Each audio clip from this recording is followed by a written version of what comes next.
And can you hear me? No one said anything, so that's questionable. Is this better? Can you hear me in the back?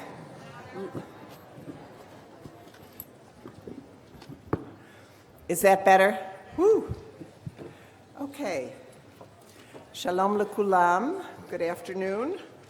I'm Aviva Meyer, and I'm the Deputy Chair of Americans for Peace Now, otherwise known as APN.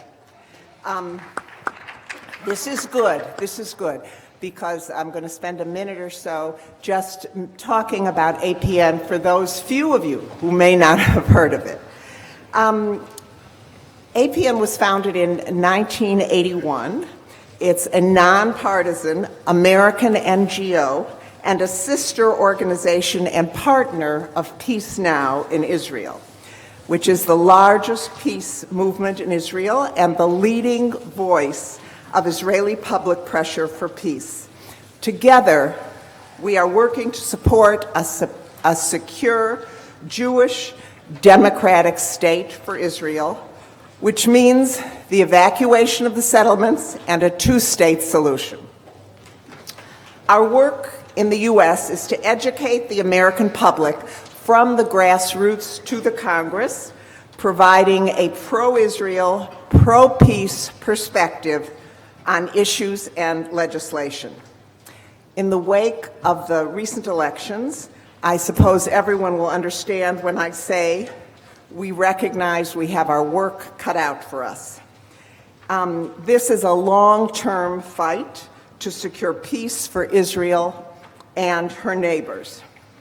In the first program this morning of the Beyond the Green Line sessions, for some of you who might have been there, Lior Amichai of Peace Now's Settlement Watch summarized the settlement policy of Bibi Netanyahu as, and I quote, a lot, everywhere, and torpedoing a Palestinian state. In this session, we will address the work ahead. What can the U.S. and the international community do about the problem of settlements? It is my pleasure to introduce the moderator for this session, Steve Krubiger, who's the Chief of Staff at J Street. Steve has 12 years' experience working on this issue. He spent 5 years living in Israel. He has a master's degree from Hebrew University, my alma mater too, in Middle East Studies. Steve, I turn it over to you. Thank you so much, Aviva, and good afternoon to everyone, both in this room and watching at home via live stream. I'd like to frame the panel and then introduce our panelists. We're hoping to have a really lively discussion. The one thing that I want to mention to everyone is, if there aren't already, there will be index cards on everyone's table. And as we're having the discussion, for the first part, if you have a question, please do write it down, and we're going to have staff collecting those questions and bringing them up for the Q&A section of this discussion. So to frame this session, interest really began in putting something like this together about a year ago in the J Street office, when we started talking about what more could be done in terms of settlement policy. We saw in the Bush administration the Mitchell Report and the Roadmap for Peace. We saw in the beginning of President Obama's administration an attempt at a settlement thaw or settlement freeze. And we've seen subsequent efforts by the administration for a peace agreement, which clearly failed. And so we've been asking, what more can we do? And the thing that I'd really like us to come out of today's session with are specific policy prescriptions, very specific to what more the U.S. can be doing. I'd like us to discuss what's been done around those policy recommendations in the past and what lessons we can take from them. And I'd like to talk about the political realities around each of those recommendations and how they can actually be put into place by an administration or a party that has to deal with real electoral politics. I'll now introduce our speakers. We're delighted to have with us today three experts on this issue. We have Laura Friedman, who is the Director of Policy and Government Relations for Americans for Peace Now, which, as Aviva said, is the Washington headquartered sister organization of the Israeli Shalom Achshav. Lara is a former U.S. Foreign Service officer who served in Jerusalem, Washington, Tunis, and Beirut, and briefly also in Khartoum. She's widely recognized as an authority on U.S. policy in the Middle East, congressional discourse on the Middle East, Israeli settlements, and Jerusalem. She meets frequently with members of Congress and congressional staff, administration officials, foreign diplomats, and other members of the foreign policy community. Alon Shachar spent half a dozen years as a Middle East expert and advisor on Arab-Israeli issues at the U.S. Department of State. Alon held the roadmap monitoring portfolio and worked on the Annapolis peace process. He also served as an advisor and aide to then Special Envoy for Middle East Peace, Senator George Mitchell, and then to U.S. Ambassador to Israel, Dan Shapiro. Alon has participated in negotiations with Israelis, Palestinians, Arab states, and international institutions, including around settlement moratoria, U.S. assistance to the Palestinians, the resumption of final status talks between Israelis and Palestinians, and U.S.-Israeli relations. And last but not least, Michael Cohen is a fellow at the Century Foundation and a columnist at the Boston Globe. He's the author of Live from the Campaign Trail, the greatest presidential campaign speeches of the 20th century and how they shaped modern America. He served as chief speechwriter for U.S. Representative to the UN, Bill Richardson, and Undersecretary Stuart Eizenstat. He worked at the Carnegie Endowment and was chief speechwriter for Senator Chris Dodd from my home state of Connecticut.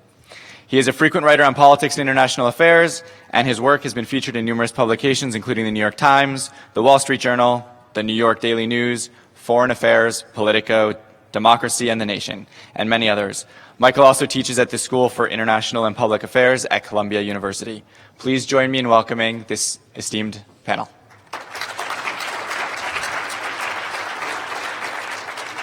So we're going to jump right into the discussion today. We're not going to do opening remarks, but I'm going to start off by asking each of our panelists questions. And I'd like to start with Michael.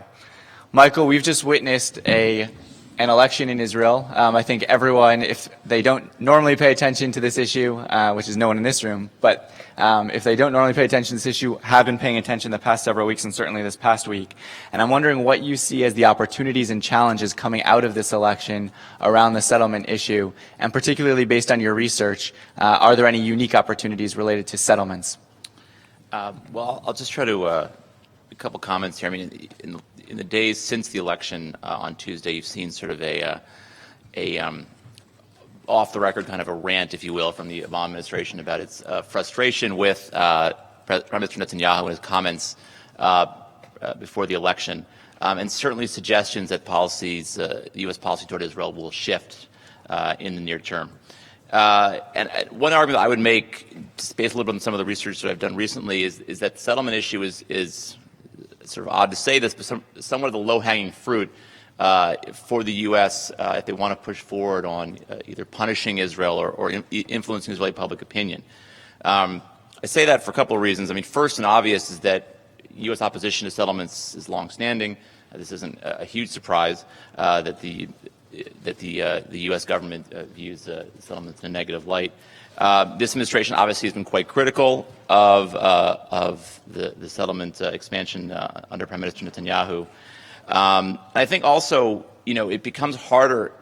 The Israeli position on settlements is frankly somewhat has become even more indefensible than it was before. And I think that one of the things that I think didn't get enough attention, you know, I think before the election was Prime Minister Netanyahu's comment in Har Homa when he said basically that the construction there was done in order to prevent a Palestinian state, which, you know, most people already suspected to be true, but he went out and said it.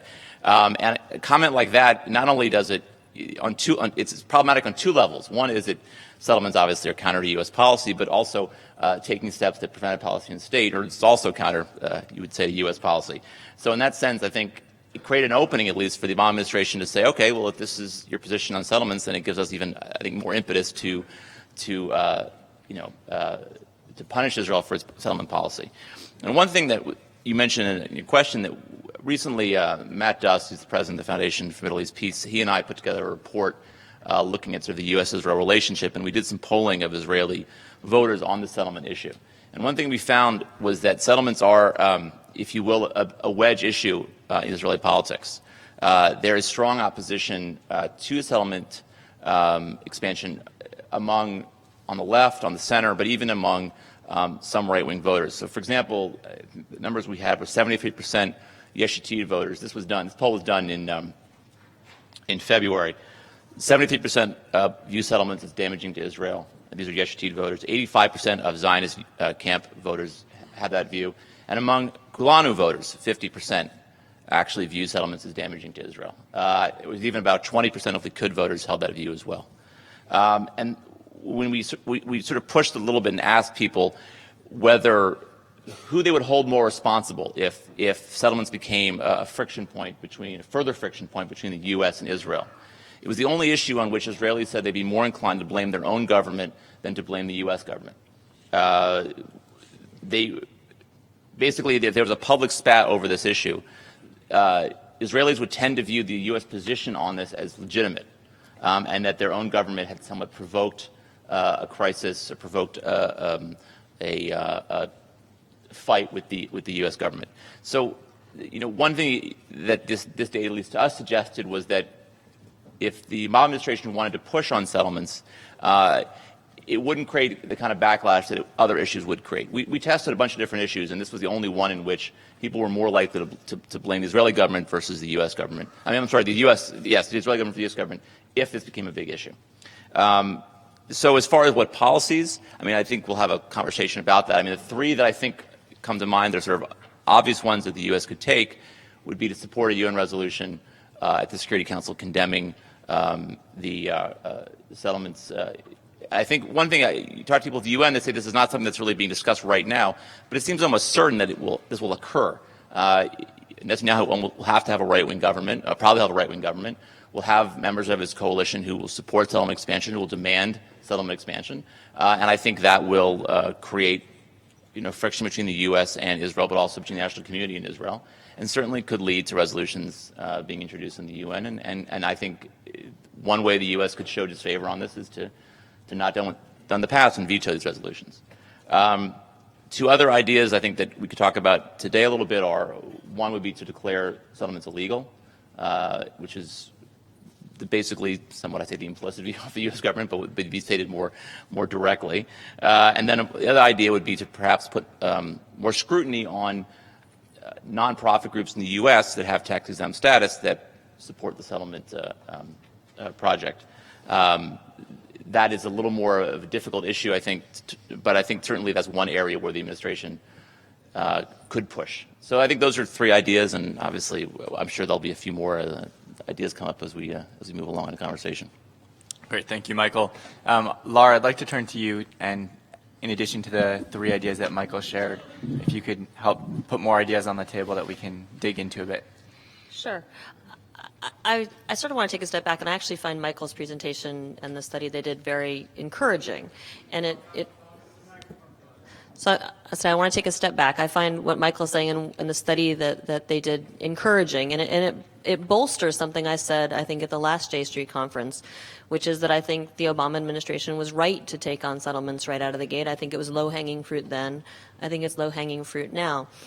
But the bigger issue, before you even talk about the specific tactics of taking on settlements, is the broader policy. We have a credibility gap. The Obama administration has a credibility gap on this issue. And it doesn't just belong to the Obama administration. I joined the government at the beginning, or during the Clinton administration, and I was the settlements officer in Jerusalem. And when I arrived in Jerusalem at the beginning, this was right around the start of the peace process, the policy, when people would say, what is the U.S. policy on settlements? The answer was, I could say this, quoting the president, settlements are an obstacle to peace, which is not bad. It's not illegal, but it's solid. And within a few months, quoting the president, all I could say was, settlements are a problem and it doesn't help, which is not even grammatical. But I point to that, I point to that there has been a timidity in U.S. policy, and to even talk about tactics and consequences when we have yet to have a credible policy. I probably, like everyone in this room, shudder every time I hear a U.S. spokesperson from the White House or the State Department express dismay. What is dismay? Except a message to Israelis saying, tisk tisk, but there are no consequences. So the first step for me is to say, is the Obama administration capable and tactics are part of it, because tactics are what will make this solid, but are they capable of shifting for the first time in decades from a rhetorical policy, which everybody knows isn't really our policy, to a policy that has teeth? And I'm not sure that they're able to politically. And by the way, I'm going to say, even if they do everything right, I'm not sure after 6 years of training the Israelis to not take them seriously that they can do it. I want to see them try. I think they could have at the beginning, and Alon can talk about that. I'm not sure they can now. But when we talk about what can be done, it's, my grandmother used to say, you listen to what they say, but you watch their feet. She was talking about men, but I mean it works in politics as well. Fine. We heard what you said, Bibi. The fact that we're having a discussion, I'm hearing a discussion today in the media about whether or not the new and once again eternal Prime Minister of Israel supports a two-state solution. It strikes me as eternally bizarre, because I don't care what he says, and I wish the administration would be saying, we don't care what he says. From here on out, we're looking at the policies. And the discussion that we're hearing, the other part, I mean, you're getting all my frustrations. I've all been watching the news, so I'm just going to vent for a minute. The other piece of it is, we talk about a shift towards a more punitive policy. I'm a former diplomat. I don't think punitive policies have any place in foreign policy, with allies or non-allies. I think what policies are, they say, what is our policy and how do we actualize it? If our policy is that we object to Israel continuing to build settlements, then our actions flow from that policy. That is not punitive. That is us actualizing our policies, which are built on our own interests. I believe it is America's national interest to prevent Israel from continuing to expand settlements because of our posture in the region. Thank you. Because of our posture in the region, because of the national security issues more broadly, and frankly because I think the U.S. has a vital strategic national interest in seeing Israel be a secure state with recognized borders, which it will not have. So the rest of it is just tactical. I mean, going to the UN, my organization has supported action at the UN on this for years. That is not something new. My organization supports boycotting settlement products and, focusing your activities on settlement. We can discuss this. Not everyone does, and there's arguments on both sides. I can make my case why. But there are other things. I wrote about this back when Alon was in the administration, the things that can be done. This is a rich and deep relationship, the bilateral relationship between the U.S. and Israel. There are many ways of imposing consequences that do not challenge the fundamental U.S.-Israel relationship, but challenge the policies of the existing Israeli government. Previous administrations have found ways to do this. The example I always use is the Falcon, when Israel was preparing to sell technology to the Chinese, and it ran afoul of our Taiwan policy.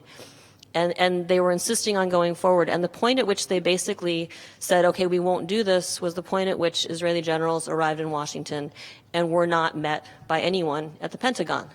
And the Israeli generals went home, and I'm oversimplifying, but that's more or less what happened. Israeli generals went home and said, this is an intolerable cost. It did not mean cutting aid. It did not mean cutting security cooperation. But there are costs. They are available. That's the tactics. But first, we need a fundamental shift in establishing what our policy is and meaning it. Thanks, Lara. I just want to put a question on the table for all the panelists, and I'll turn to Alon first. But the question is, and Lara, you started to address it, but why even focus on settlements? Is it a means to another end? Is it an end in and of it itself? And as I turn to Alon, I want to ask him, who's been in 2 administrations, what are the constraints around some of the ideas that Michael laid out and some of the policy at the broader level that Lara was talking about as we go into this next phase? First of all, I'm sorry if the dismay and unhelpful causes you heartburn. I probably wrote a lot of that. I don't blame you. No, I do what I have to. I certainly understand and share a lot of the frustration with settlement policy and what the United States government can be doing to prevent it. I think what you asked, which is an incredibly important question, is what is our objective here?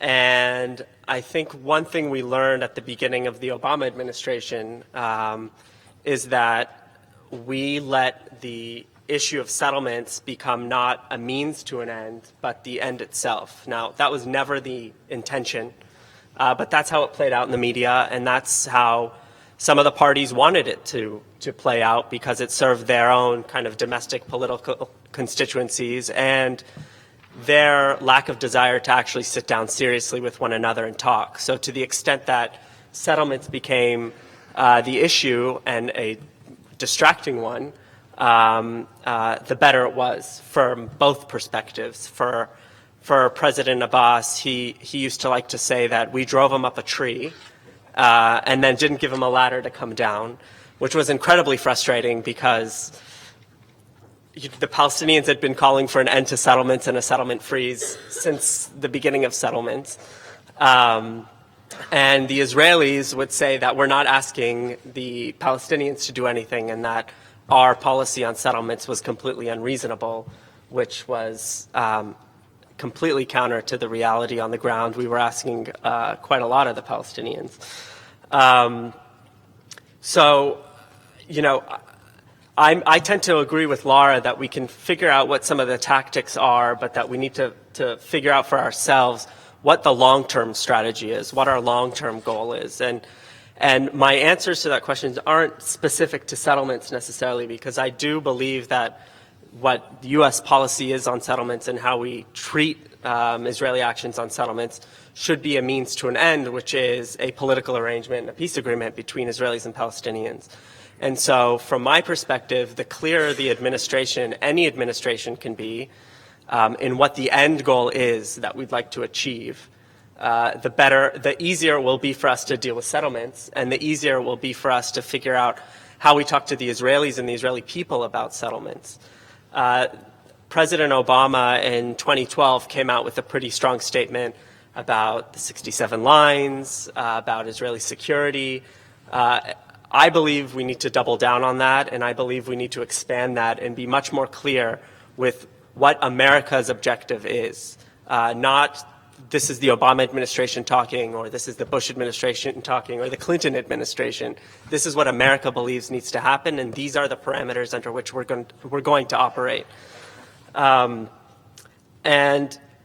one of the most difficult parts of this, and the polling is instructive, but the problem is that, and we've seen in this election, that the right in Israel is bolstered in some ways by some of these discussions. And if we make it just about settlements, you're going to have a lot on the right voting specifically on the issue of settlements and who's going to give them the most. And people who aren't inclined to do that vote for a whole array of issues, not necessarily just settlements. So to the extent, again, pulling back a little bit, to the extent we can make it about broader issues, final status arrangements, what the U.S. believes has to happen, I think people maybe domestically within Israel might be able to wrap their minds around that and vote more in line with those. But again, this is a really tough issue. I welcome discussion. We could talk about specifics, but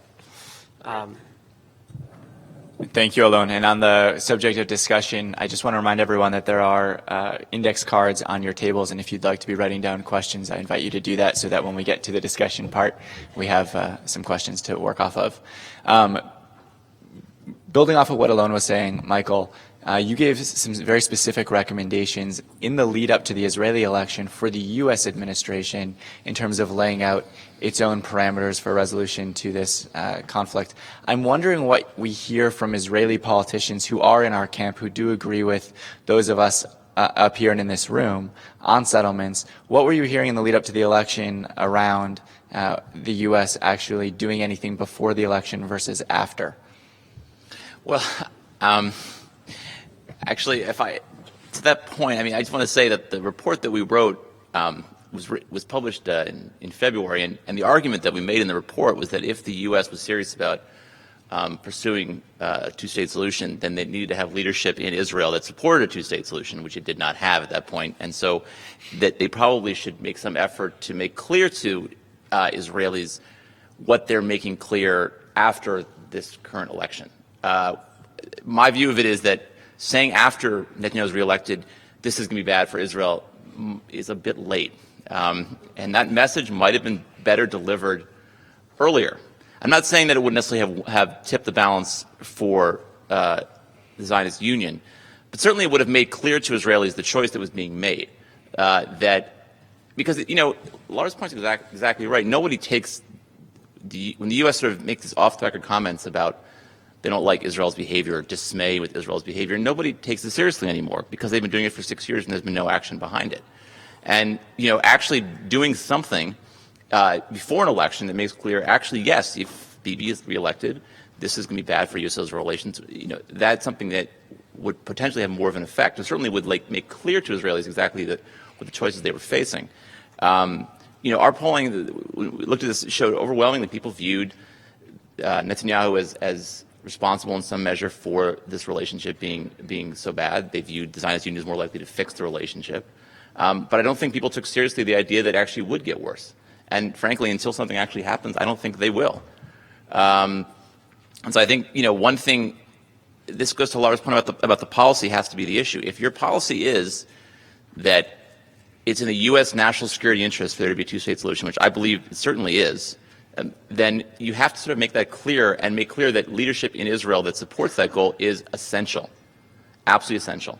And the fact that Netanyahu said 2 days before the election that he didn't support a Palestinian state just publicly confirmed, what most people already believe. But whatever the case, that he clearly it's not going to be a priority of his. And to me, it shows the huge gap between the U.S.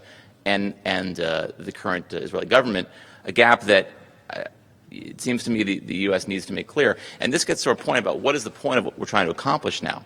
Is it to influence public opinion for the next election? Perhaps. So that's that could be 3-4 years down the road, maybe sooner.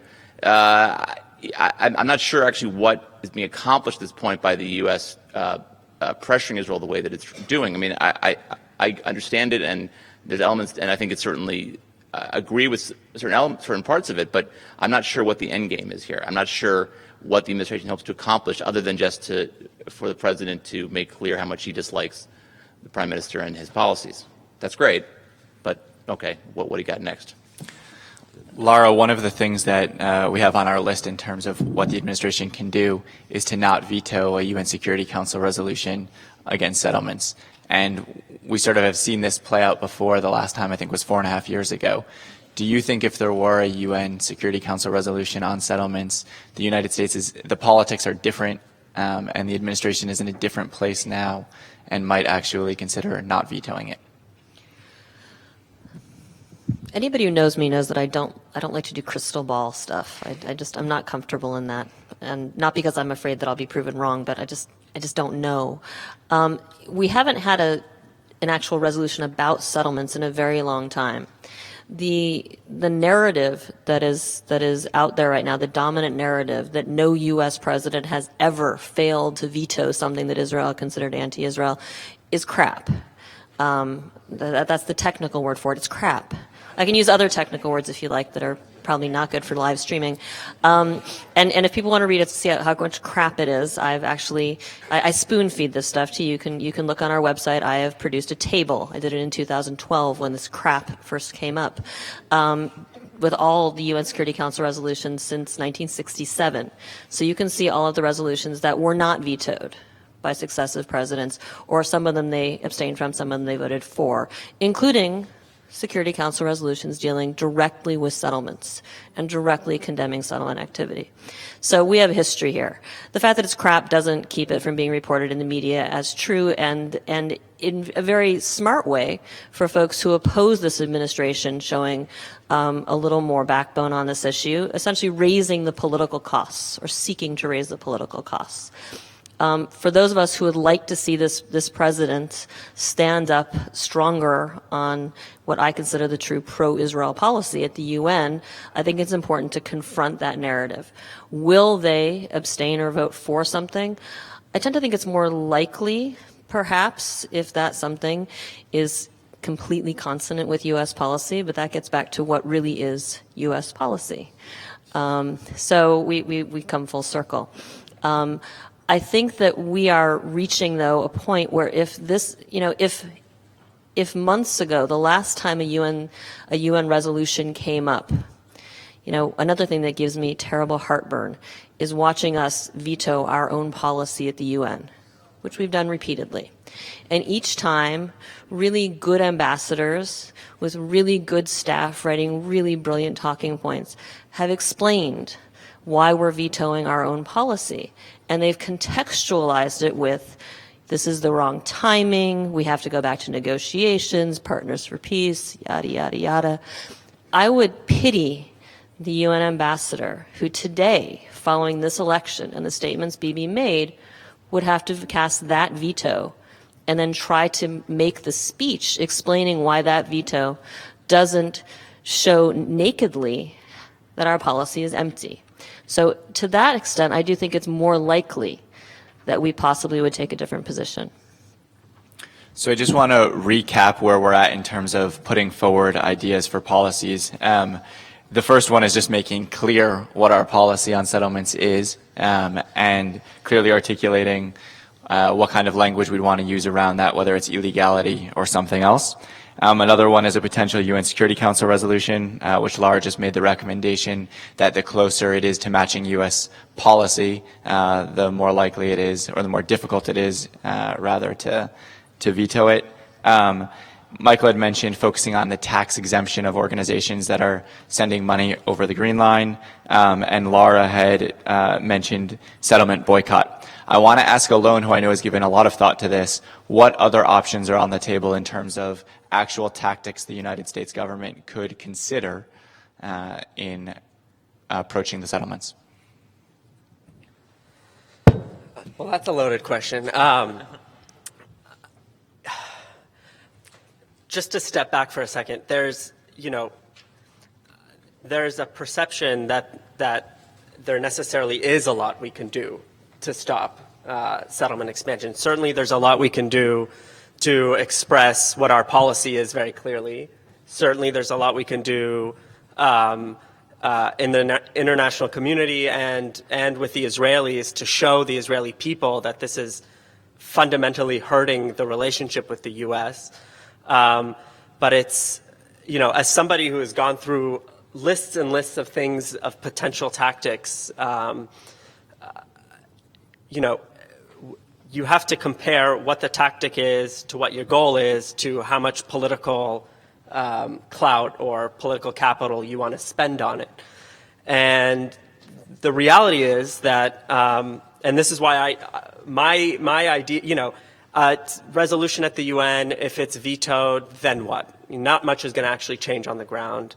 Not much is going to change in the way the Israeli public typically perceives it. It might have, a momentary blimp. But the reality is everybody in Israel knows that they're alone in the world in their views on what's right in the West Bank in terms of settlement policy. And so, I think, again, taking a step back and trying to define generally, not just what our, I think our position on settlements, while we kind of tippy-toe around it sometimes, I think it's generally pretty clear our opposition to them. But again, to what end? What is the end goal that we're seeking? And that's something that's very difficult for an American president to say. Obviously, the focus is always on let the parties negotiate and figure it out. But I think we've reached a point where we have ideas, we know what they are, they're not that secret, and we should be out there very clearly about what we think the end game should be.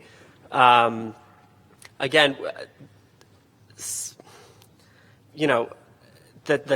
it goes back to Michael's original question to what's the purpose? Is it to punish the Israelis? Because then there are a lot of tactics that we can take, and not ones that I'm sure will actually benefit U.S. policy or necessarily the expansion of settlements on the ground.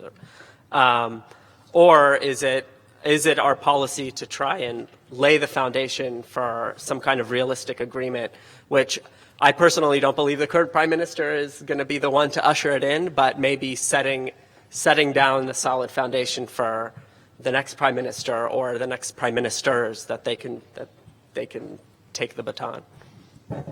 I'm having a hard time getting you to commit to other ideas. Throw them out. I don't, I'm very skeptical about, what else is. Okay, let me turn to Laura and to Michael if you want to put other ideas on the table.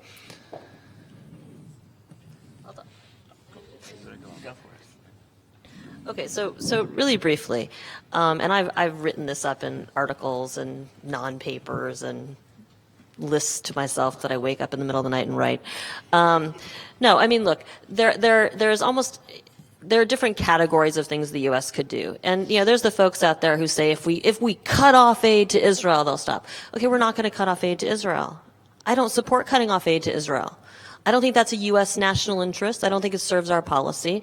I don't think it's the right way to go. I know people do. That seems to me always to reflect sort of a poverty of creativity and certainly a lot of frustration, but it's not an actual remedy. A few years back, I sat with some European diplomats having a very similar conversation. And it was right after Europe, a bunch of the EU had voted in favor. They'd adopted a bunch of Iran sanctions. This is a few years ago, under great pressure from the U.S. and Israel. Iran sanctions that were problematic for Europe economically, and they did it, and that's great. And a couple of days later, I believe settlement expansion was announced in Gilo. I think it was Gilo. And I believe it may have been Angela Merkel who actually came out against it. And Lieberman publicly just berated her, just the most disrespectful statement about this incredibly important ally in Europe. And the response was nothing. And then I believe she went and visited Israel and gave a speech in the Knesset like a week later. And I said to my European colleagues, wouldn't that have been a good time for in every EU capital for the ambassadors to have been called in, the Israeli ambassadors, and demarched and have that leaked to the media? So instead of the headlines in the Israeli papers being about Lieberman telling Europe what's what, the headlines had been about Europe telling Israel that it is wasting Europe's good friendship when they are standing next to Israel and Iran. That's diplomacy. I'm an ex-diplomat. That's what diplomacy is about. It's about leveraging these relationships in a smart way for the benefit of the policy. It has always baffled me why we have failed to do that. This is Europe and in the United States. So you have the sort of low-hanging fruit politically. That is not a high capital issue. Will that work in Washington today with the current Israeli ambassador who might not show up if he were actually called to the White House? Perhaps not, but you have that level of pressure. You have the kind of pressure that I talked about, which resulted in the cancellation of the Falcon deal, where it's not a public thing, it's not a punishment thing, it's not saying publicly bad you or you'll pay a price. Very few people knew what was going on. That went on at a technical level.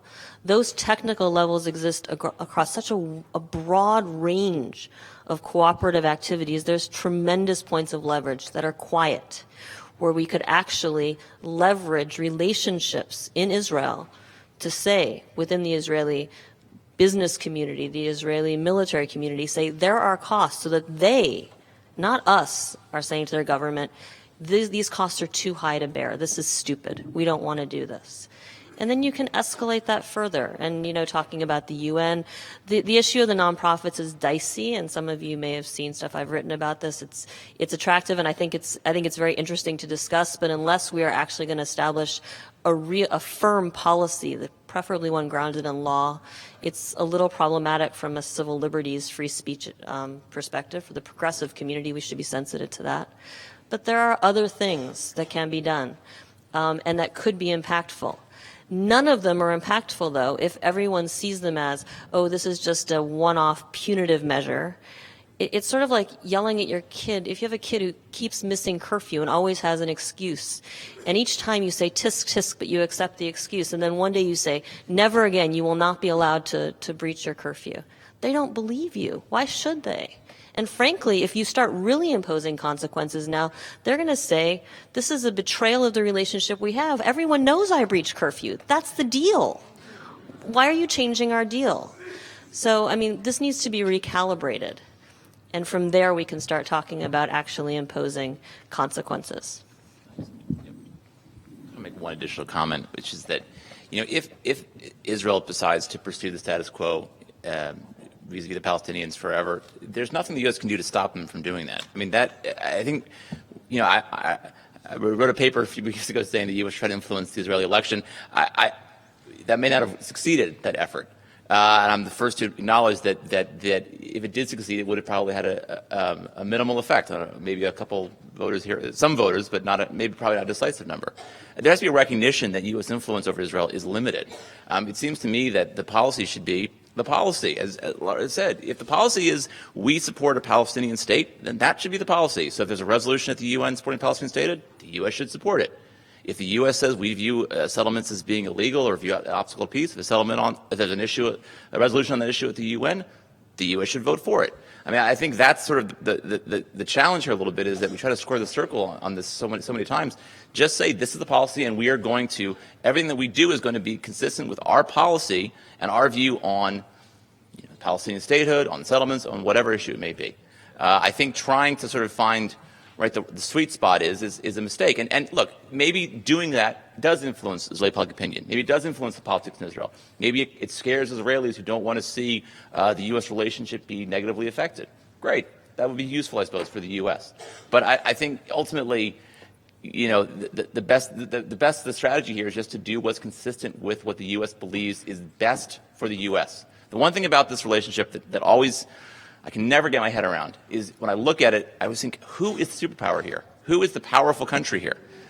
Because it seems consistently that we do things that go against what is our own defined, stated national security interest. Okay, we have said consistently that a Palestinian state, two states, is a national security interest of the United States.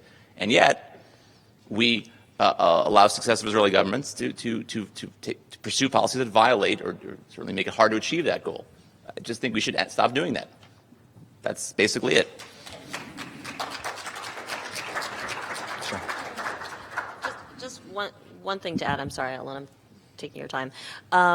This panel, actually, the title said it talked about the EU as well, and I think that's worth mentioning. One thing that Bibi has done really masterfully, at least in the U.S. context, is that now, at least with Congress and a lot of the Jewish community, the idea of putting pressure on settlements is seen as anti-Israel. And that's outrageous. When people look at the EU policy on trade is basically saying we are willing to engage in these huge beneficial trade deals with Israel, but you have to promise us it's not going to go to settlements. To cast that as anti-Israel or BDS against Israel it's farcical. The U.S. has an example, actually, from Europe of saying, here is the pro-Israel position. We support Israel, but that support on all these things stops at the green line. It's a brilliant example. I hope Europe continues to do it, and I hope the U.S. follows that example down the road.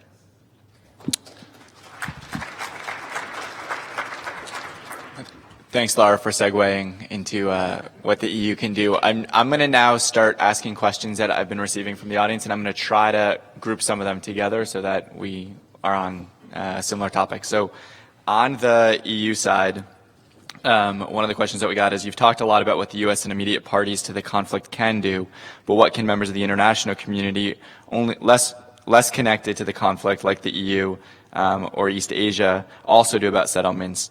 And I'd just tag on to that in response to what you just said, Laura. How do we think that the U.S. should engage what the EU has done in terms of warning companies around doing business over the green line? Is that something that we should replicate? Is it something that we should respond to? What are the options? And I'll start with Alon.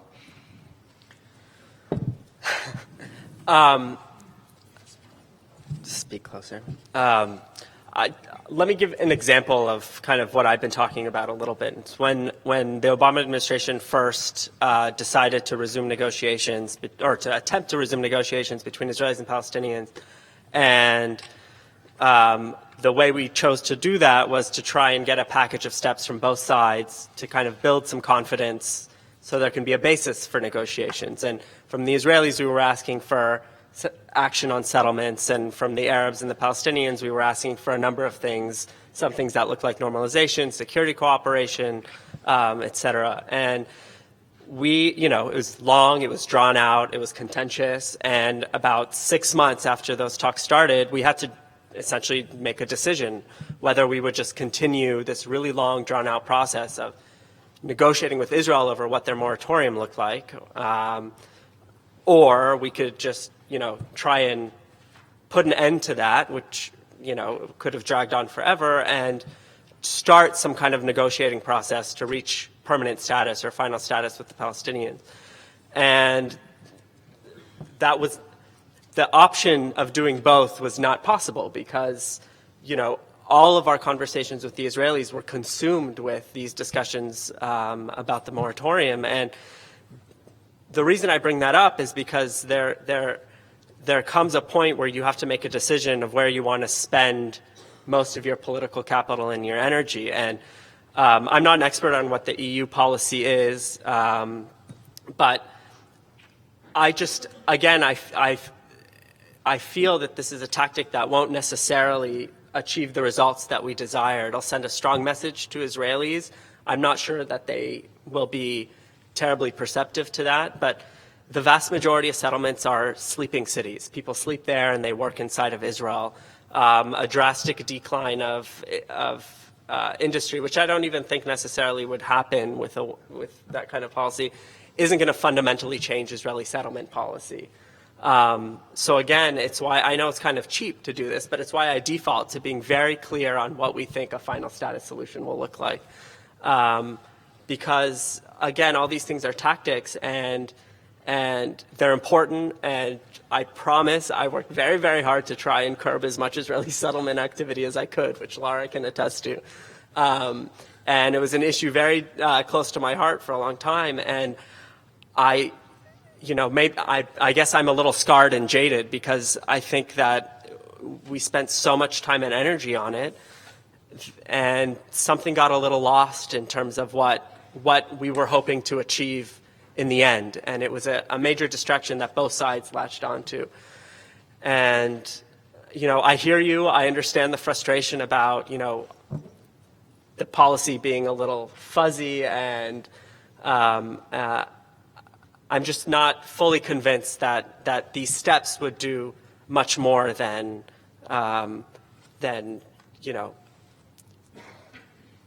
delay or cause problems that are additional hurdles to overcome in trying to get to final status talk.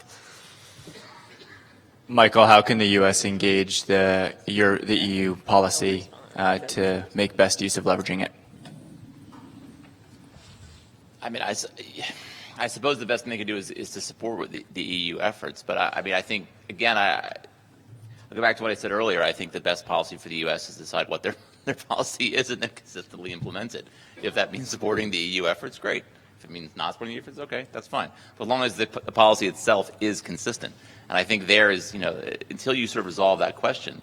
And I think also the larger point of what your end game is here, what you're trying to accomplish.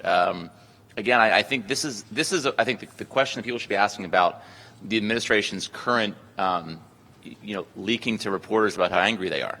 Great, you're angry. A lot of people are angry. So what's your plan?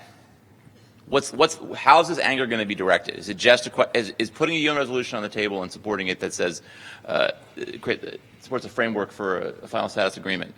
Okay, then what?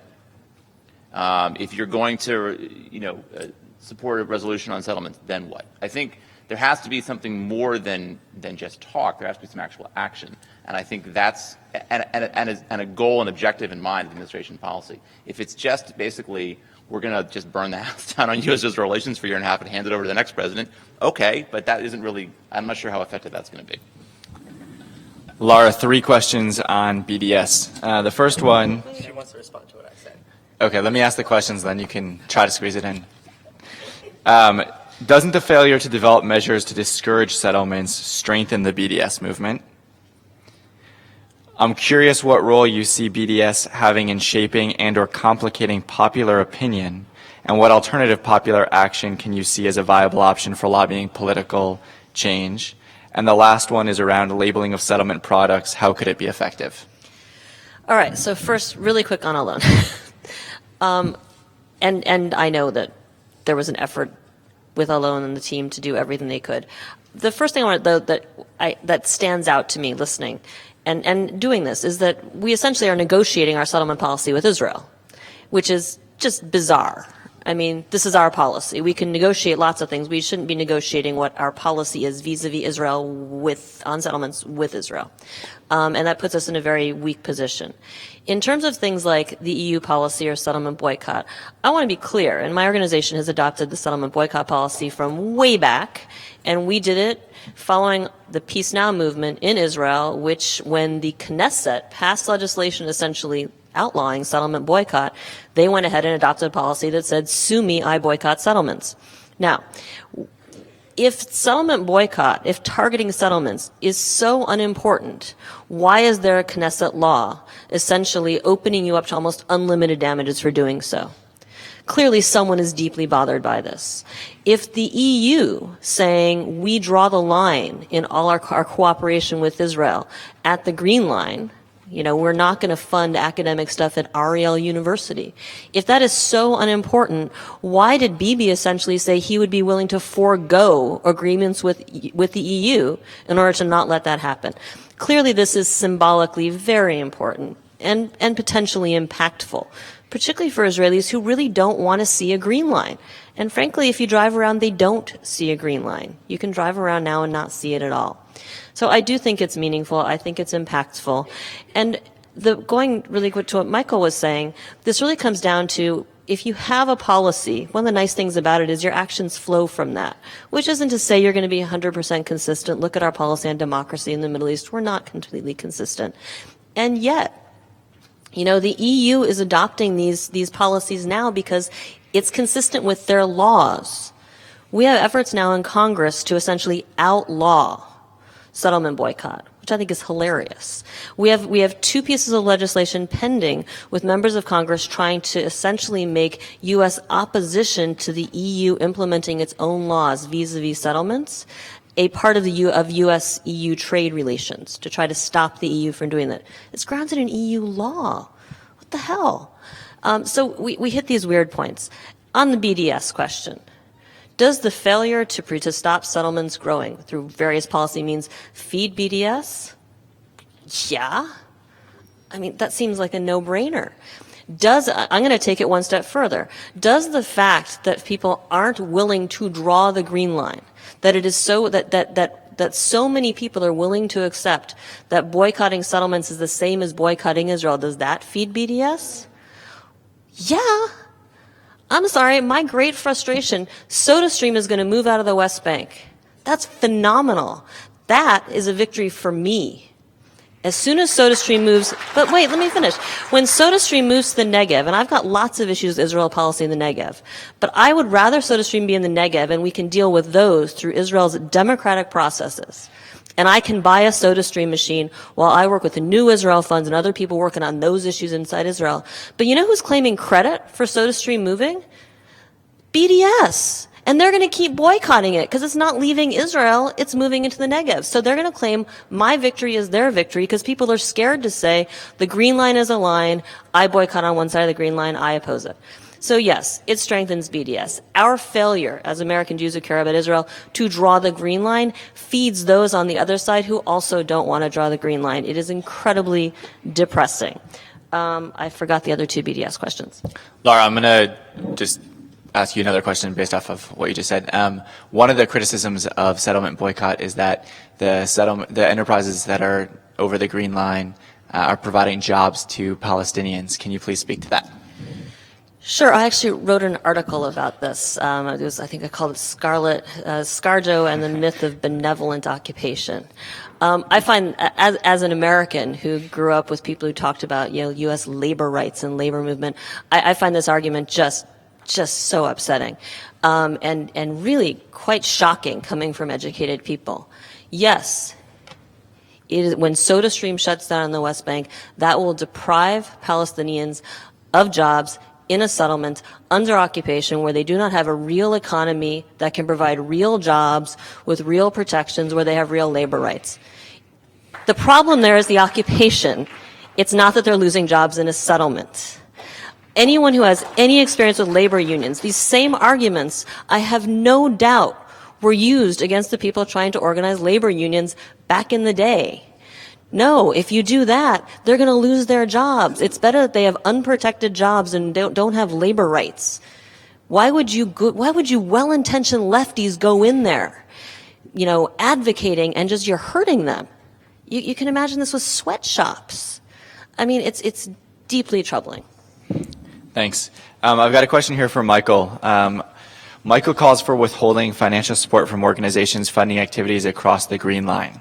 Since U.S. federations through JFNA, the Jewish agency, fund the bulk of the safety net gap in Israel, thus empowering Israel to continue financing settlements, would selective defunding of federations help halt settlements? Just to be clear, I didn't call for that policy. I said that was certainly one idea that's being talked about as an issue. And I think the concerns that question raises are part of the reason why it's a tough policy to pursue. Simply because, Laura can this better than I can, actually, because she's been talking about this for a long time. So Laura can talk about this better than I can because she's been talking about this issue for a very long time. Okay, so stop talking and I'll say. Pull the microphone. Bring the microphone closer. Okay, so I'll just say what I said again, that I'm not endorsing that policy. I'm saying it's some idea that has been discussed. I know some people from the administration have floated that notion, or at least talked about it in private as something they would consider.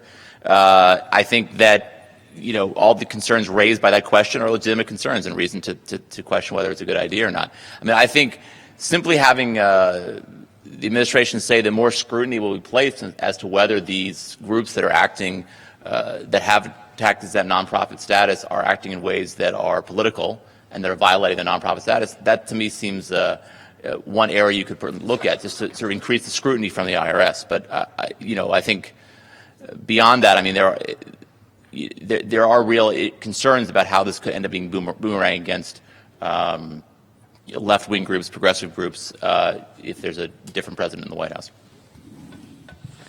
Did you want to add anything? Okay. Alone, I've got questions here around the peace process, and we've touched upon this a little bit in terms of settlements and settlement freeze being a means to an end. I'm curious, based on your experience, where you think settlements fit in. Does there need to be a freeze in order to bring the Palestinians back to the table? Does Abu Mazen now have a ladder to come back down? Where do you see this fitting in? The short answer is that no. I don't think there needs to be a freeze for negotiations to proceed, for Abu Mazen to come back to the table. I think what there needs to be is some kind of trust between that the Israeli government is somewhere even close to the same page in terms of Palestinian statehood as the Palestinians or, frankly, the rest of the international community. I think, certainly while negotiations are going on, really controversial settlement activity make that incredibly difficult for a Palestinian leader to withstand and to resume those negotiations regularly, but it's been done. Actually, it's always been done. And so, again, that's not to completely excuse settlement construction as being legitimate, not part of the peace process, because I do think they're very related to one another. And frankly, I think the Israelis should start to view settlements as not just an impediment to peace, but to the result of continued settlement activity for them is that they have to give more to get less. And to the extent that we start framing these issues in a way maybe that your average Israeli can appreciate a bit more, I think that would be incredibly helpful, because that has been the reality of the peace process since, frankly, the 80s. And if you track sort of the way the public has talked about the peace process, the way the international community has talked about it, negotiators have talked about it, it looks a lot more today like what the Palestinians are saying they need than what it did back in the day, what the Israelis said they need. Menachem Begin was completely against the idea of giving Palestinians autonomy over their cities and towns under kind of Jordanian auspices. He was completely against any independent or self-determination for Palestinians in the West Bank. And today, that is the right wing in Israel's dream, is that they can keep all the areas they want to keep and the Palestinians will govern themselves. So I think there's a really important lesson in that.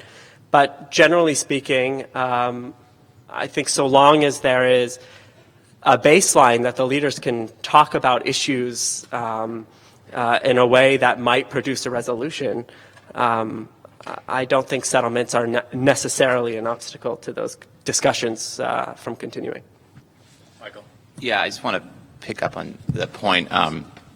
I think this question about do you need a settlement freeze in order to have negotiations, I think the chances of any kind of Abbas sitting down with Netanyahu in the next, during his current term as prime minister, is pretty much zero. I mean, if there's a number lower than zero, I'd like to, that would probably be better, actually.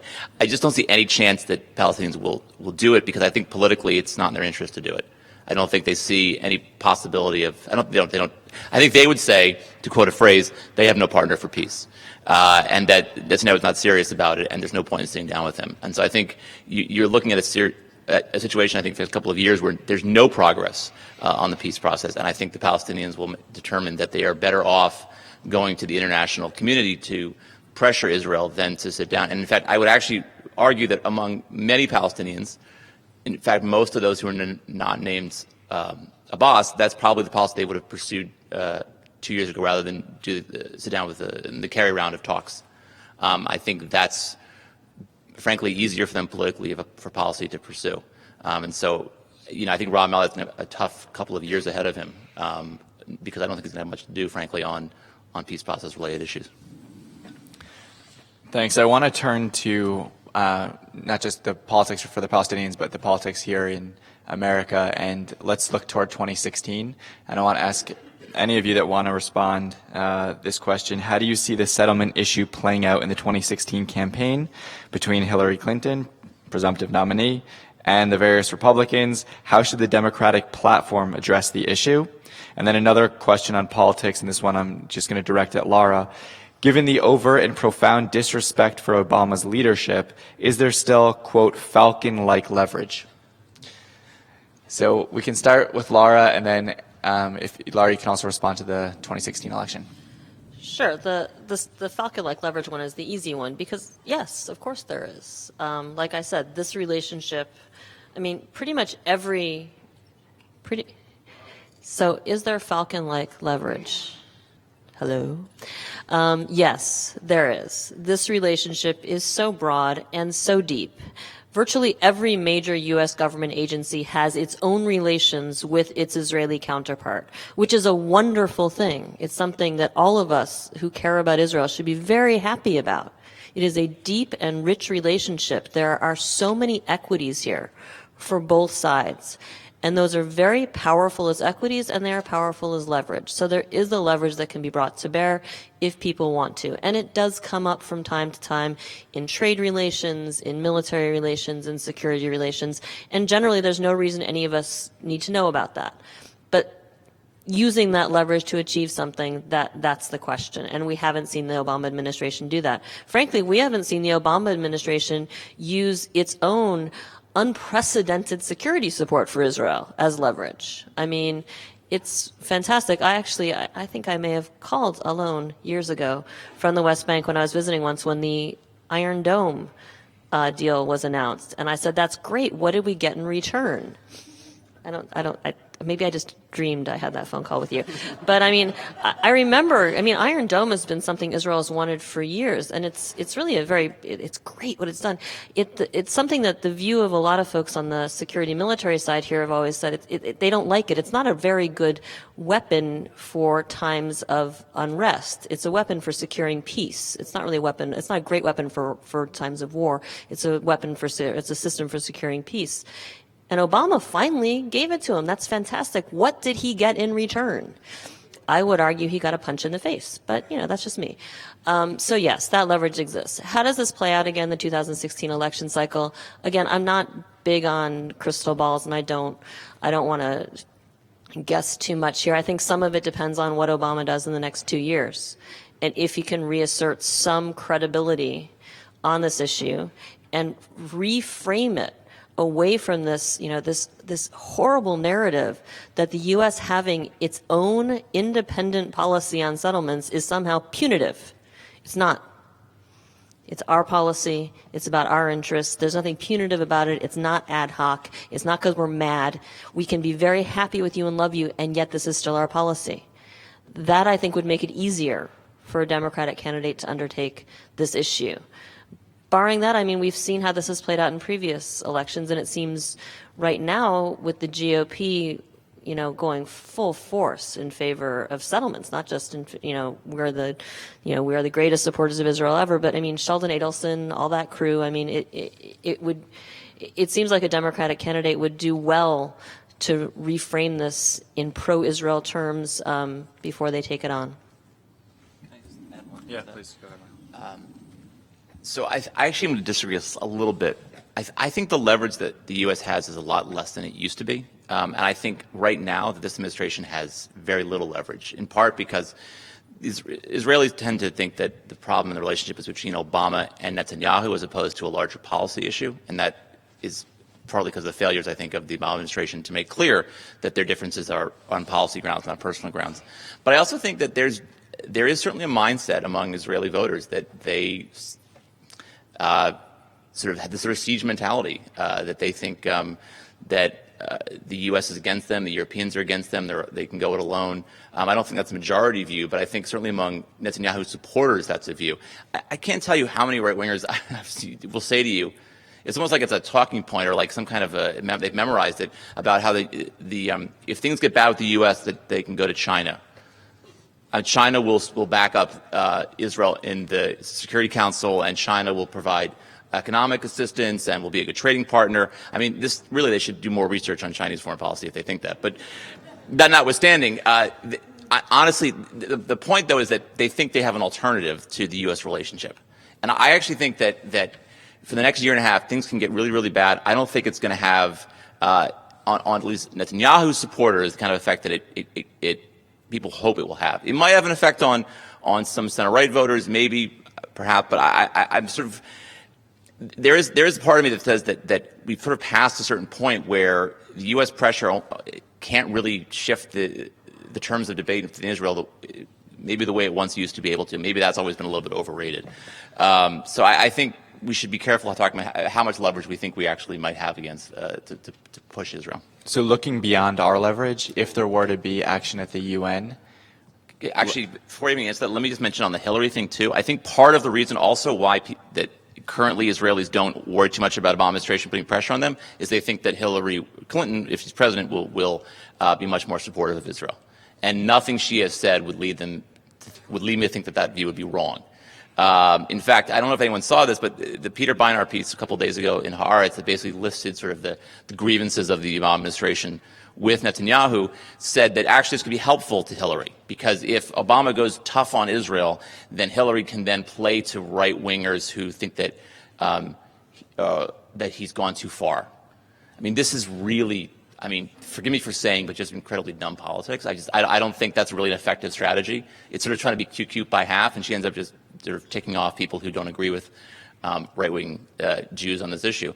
I just think that, I expect fully between now and November 2016 that nothing out of the mouth of a Republican or Democratic candidate for president will be heavily critical of Israel. Maybe along the margins, but certainly not heavily critical. Now, would that change after inauguration? Absolutely, I think it probably would. But in the near term, I think you're not going to see much. I think you're going to see people disagreeing with Obama's policies in Israel far more than they are agreeing with them. Thanks. And just to add on to that, moderator's privilege, I don't think that any of us would see, and I would assume that you're in the same camp, that being a more supportive of Israel move. It's just a more traditional, naive support for Israel. Thank you. That's not correct. Real support for Israel. That's correct. Yes. Okay, we have about 5 minutes left. I'd like to give each of our panelists an opportunity to just share some closing remarks, and then I'll sum up and let everyone know what's happening beyond this panel. So why don't we go Alon, Laura, and Michael? I guess I would just urge a real focus on what the end goal is. Again, this administration has done, I think, more on trying at least to combat settlement activity than any in recent memory. And I think it's good, and we should continue to be trying to think of creative ways outside of government, within government, to do what we can to discourage settlement activity. But we cannot allow that to become the end game, and we cannot expend, the United States cannot expend all of its political capital on doing that, because then there's not much left for some very heavy lifting that has to take place in final status talks, which is, as difficult as the settlement discussions are, those talks are much harder. So I'm going to pass the mic to Laura. Sure. So I was the settlements officer in Jerusalem at the consulate from 92 to 94, or some part of that, most of that time. And I remember during that period, I remember a more senior officer after Oslo saying to me, "You don't need to do any more reporting on settlements. Stop doing this. We don't need it. There's going to be an agreement." And I remember at the time thinking, and we kept reporting. But even then, I sort of felt in my gut as a Foreign Service officer that I was reporting for the historical record, not to actually impact policy, because in Washington, this wasn't about a settlements policy. This was about the politics of dealing with this issue. And a couple of years ago, I went and did a FOIA request. It took several years to get it. But I FOIA'd almost all my cables from when I served in Jerusalem. And it's very depressing reading, because most of them could be written now. I mean, except the situation on the ground in many ways was just exponentially better with settlements. But nothing has changed. There is a race on to determine the facts on the ground. And this isn't a matter of saying, oh, Palestinians are blameless, Israel is bad. There is an occupation. One side has more power. It is using that power, the private sector, individuals, and the government, to change the facts on the ground to determine final status, because everyone knows eventually they're going to get to something. And until then, maybe we'll never get to something, we can keep gobbling it up. And until then, if we have to get to something, let's get as much as we can. Let's stop pretending it's anything but that. So for all the discussion, the tactics that we've discussed here, maybe they won't stop settlement expansion. I don't believe boycotting settlements will prevent settlement expansion.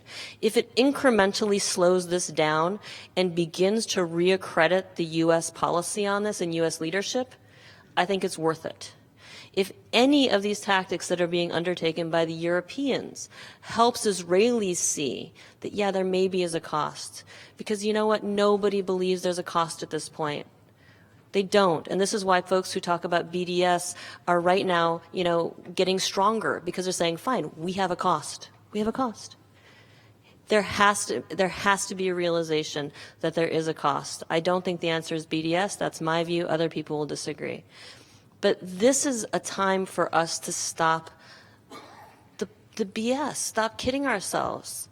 You build Har Homa, you're building it to block a two-state solution.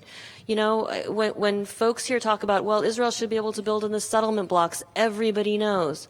Settlement blocks 20 years ago were microscopic. What is a settlement block? They grow every day, every year, and every map you see draws them taking up more of the West Bank. And in the past 6 years, we've seen people trying to redefine the parameters of peace agreement to say it isn't 67 lines. The settlement blocks are the starting points. We negotiate everything from there. Smart, good, constructive people are saying anyone who takes up a different position is just an extremist. Someone like me who says, no, it all has to be negotiated. It's enough. It's 2015. I started working on this in 1992. I am tired of people kidding themselves about what the settlements are. This is about grabbing land and preventing a two-state solution, and it needs to be addressed that way in policy and in the tactics that come from that policy.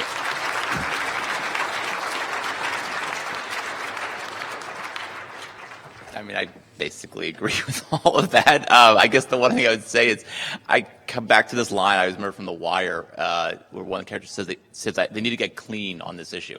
And that's kind of how I view it as what the administration needs to do. They need to get clean on this issue. They need to basically say, stop dancing around it and say, this is our policy and everything that we do flows from this policy. If the policy is that settlements are illegal, then everything should flow from that. I think that's certainly would be a good place to start. I just think that so much energy is spent thinking about the politics of this, thinking about the larger bilateral relationship, all of these issues that cloud, what isn't really that ambiguous of an issue. Okay, settlements have been something that U.S. administrations have opposed, since the 80s. This is nothing new. So simply make that position clear and carry it through in every element of your policy vis-a-vis Israel. And by the way, not just on settlements, I think on Palestinian statehood too. Although I realize that's a harder lift. At the very least, settlements is not as hard as a lift as other issues are. And you have support in Israel for that policy, and frankly, you have support, I think, in the U.S. for that policy as well. All right, I'm going to make a few announcements and then wrap this session up. So first, the announcements, so that you'll stay here. The announcements are that there have been some room changes. So the Palestinian efforts from the ground up is going to now be in room 207A. So if you want to go to that session, it's in 207A. Sorry, okay, we're repeating the session, Palestinian efforts from the ground up from the last set, and that will be in room 207A. What just happened in the Israeli elections panel is being moved to room 201, and we have canceled the session, Is There a Regional Peace Process? Not because there is not a regional peace process, although there is not. All right, I'm going to take 30 seconds to just thank our panelists and sum up. I think that Michael just sort of gave a great summation, but I think one of the really important things that came out of this session is that it's really important for the United States to clarify our policy, to stop negotiating our policy with the Israelis on settlements, and to really focus on the big picture, and that settlements are generally a lower hanging fruit, both here and in Israel, and so there are real opportunities for further United States policy to stop the settlement regime. So thank you, everyone, and please enjoy the rest of the day. Thank you to our panelists.